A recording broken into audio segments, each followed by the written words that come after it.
Okay, so whenever you're ready, have a seat there. Tell me your story. That's a tough one. Okay. If I were to describe my story today, I would say that I am a sister, a mentor, grad student.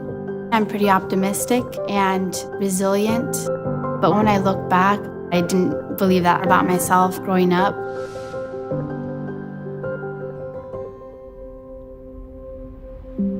I remember very clearly walking away from my dad's casket, and I remember thinking to myself, I am unlovable because there's nobody out there now who's obligated to even love or care about me because my only parent is no longer here. I spent 6 years in foster care, and I felt like I was kind of filling in this motherly role with my younger siblings. They were what got me through foster care. They are what got me through, living in an abandoned house. I realized if I want them to be able to succeed, I have to model that for them. So in high school, I put in the work, and I got into UCLA. I thought, this is your chance to finally make something of yourself.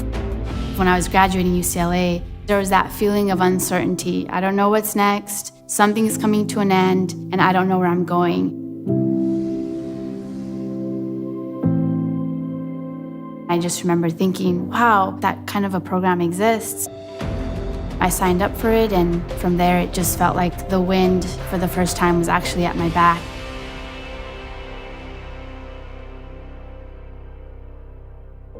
I remember Lucy from RTS said, okay, Regina, so tell me what your story is. And it was the first time that I felt like somebody actually wanted to hear my story.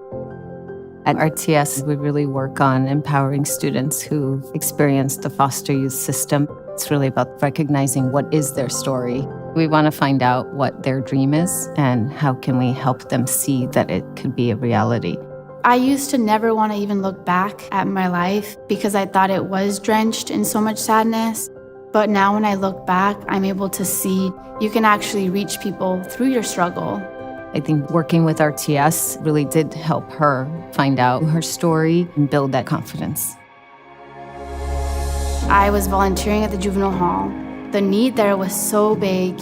I realized maybe it's time for me to go back to grad school. That way I can come back and I can give more of myself to these youth. But there was so much I didn't know how to navigate, how to present myself in interviews, how to talk to people. There were so many moments where I wanted to quit, and RTS told me, you can do it if you want it, and we'll be there to support you. They were really able to help me solidify my interests and also have the clarity to take the next step that I needed to take. Being comfortable and confident in her story, it helps her to then use it. And now she is a mentor to RTS scholars.